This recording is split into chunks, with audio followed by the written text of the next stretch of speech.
So the $1 million question is, why are you letting go of your baby? That's the big question, right? Yeah. That's the question everyone's asking. Yeah. It's a hard question to answer, to be honest with you. It's been a long time coming. Earlier in 2019, I started reading a book called Present Over Perfect. I've been at this now for 11 and a half years. It's a long run. Yeah. In the beginning, it was a lot of running hard and just getting the industry off the ground and getting my business off the ground, simultaneously having 3 babies in 2.5 years. That was a very fast pace, and I just had a lot of time to think last year. And I had an interesting situation where I was flying by myself for the first time in 10 years, because up until now I'm flying with kids. Yeah. And it's like, we know how chaotic yes, that it's can so be. chaotic. And I had just uninterrupted time to completely just think and process and journal. And I started to realize that to everything there's a season. And the season to me doing this full time is coming to an end. I'm not calling it the end of a career, because who knows where life takes us, but it's definitely the end of a season. And it's hard to pinpoint one thing. I would say I'm making this decision for family reasons, even for some of my own mental health. Being on call for years upon years upon years is Takes its own- toll. It takes its Takes toll, toll, yeah. yeah. Not to say it's not doable, and there are things you can't do to make it more sustainable, but there comes a time when that season is over. And I felt like that season was drawing to an end, which is interesting because that happened back in July of last year. So this has been in the works for us already over 6 months. And then kind of a little bit serendipitously or providentially at the end of 2019, our family felt like we were supposed to be moving back to the States, which after so long living in Cape Town, this has become my home. This is where I've had my babies and adopted my son, and moved here right after I got married. So that's really bittersweet for me to actually step away from this country. That's hard, but I'm so glad that the timing of this handover of my business was already in the works. I find that to be just so providential, and just, we both say, like, we believe in timing, that just the timing fell into place, it was right, and I was able to say yes to this next step of relocating our family.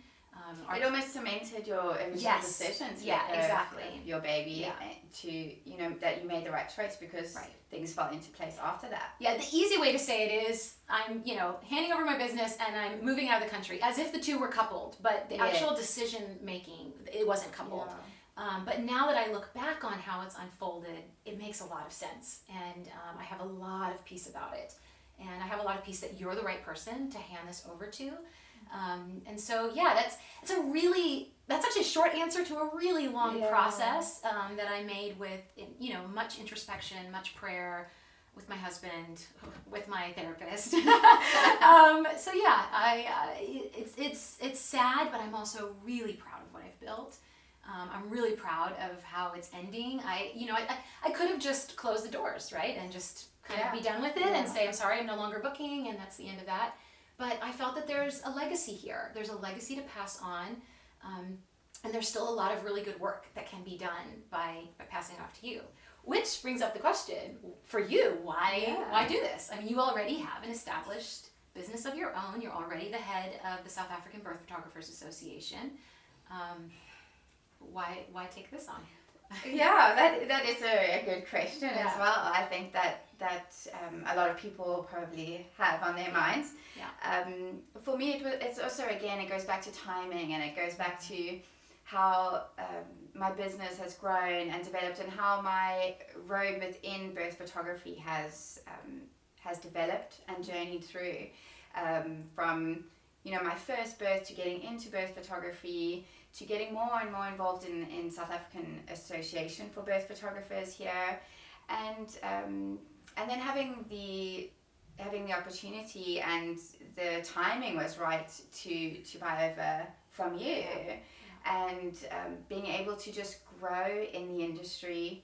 I'm always continuing to grow, continuing to develop, and if you are not doing that, then you're not growing. And I think this just came at a great time for me, to step up my game, and to step up the respect levels and the decision making for the South African Birth Association as well. Right. Mm-hmm. Something I really liked about you is that you're a long-term thinker, and you're not just looking at, like, right now. You're looking at where the industry is headed, in the long term, and you understood, like, this is a legacy thing for me, you know, that there's a lot of mutual respect between the two of us. And I mean, when we kind of serendipitously fell upon this, that I was looking for someone I could hand it over to, and when it came across that it was Kristen, there was just a lot of mutual respect there already. Which, we both felt like this is right for each one of our very individual seasons. Exactly. You know? And that's the thing. We each have 3 kids, but we're in totally different seasons as to what that means for our families. Yes, and I'm just at this stage where I can take it and run with it, right? And where your season is to step back from it. So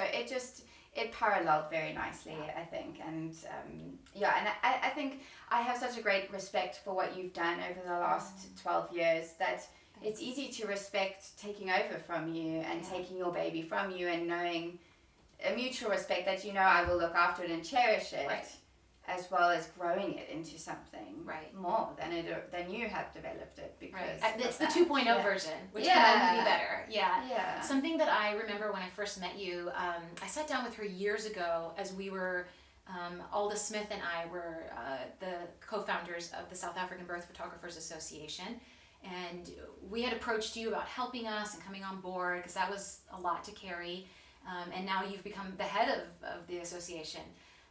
I just remember right away meeting you, just the professionalism and the integrity you walked with. Like, that was really important to me, that I hand this over to someone, not just that's a great photographer, you know, but someone who's got a very similar ethos. And one of the things that impressed me about you, see, we're not cutting, we're just going to keep going, was that you had a real, a sense of being able to enter into people's vulnerability and an ability to show empathy, which is so important in the birth space. Because you're not just showing up with a camera, you are more than just a photographer. You're entering into someone's very vulnerable time.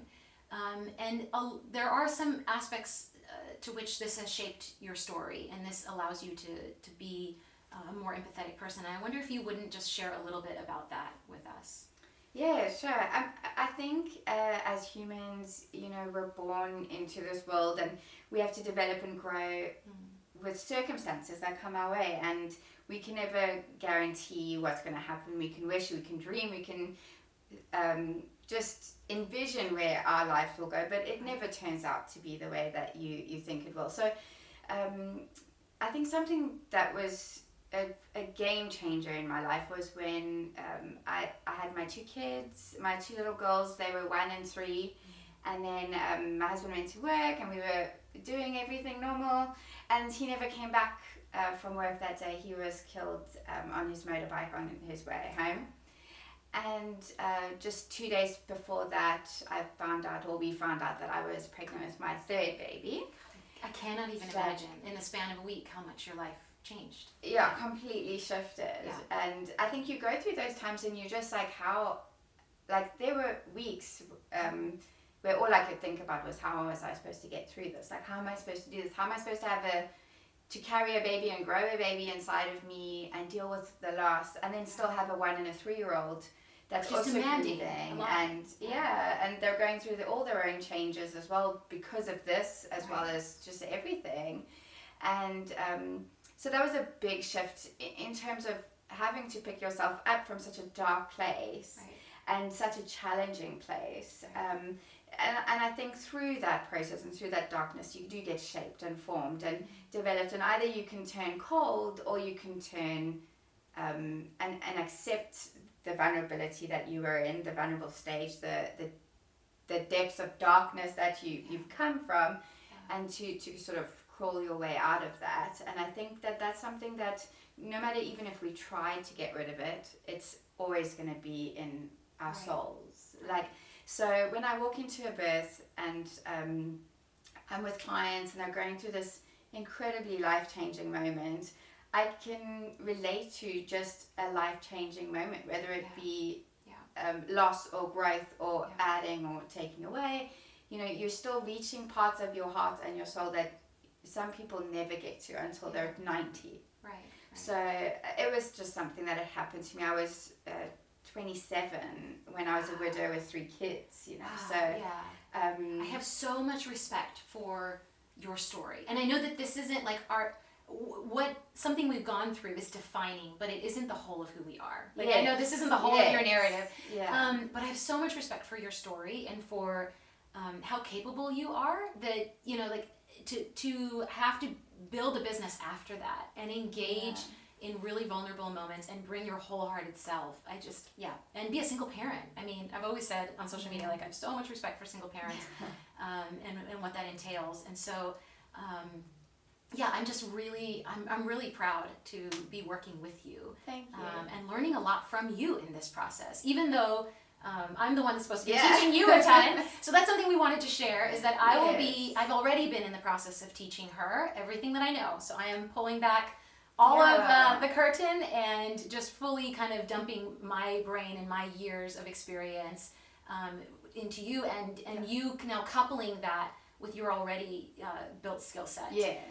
And I'm probably not going to be doing that for several years. I am just stepping back from teaching that, so I won't be consulting or anything. You're the one person that I'm going to be doing this with, and we're going to do this process now for a few more months to come. Yeah, I mean, we've been working at it for the last 6 months or so, and we'll continue for another 6 months. Yeah. So just something that we've been working on behind the scenes, and it's, again, just exciting to be able to share that with all of you again. And just in terms of the social media and stuff, you know, you won't be disappearing off of social media. You'll be on there. Yeah. I'm going to keep my handles so that I'm still there. Yeah, so Marisol will still be there, and I'll be on my Yellow Lemon handles, and we will exchange and just be on one another's platforms, just so that you always know where to find either of us for anything. But keep following and keep watching everything as it develops.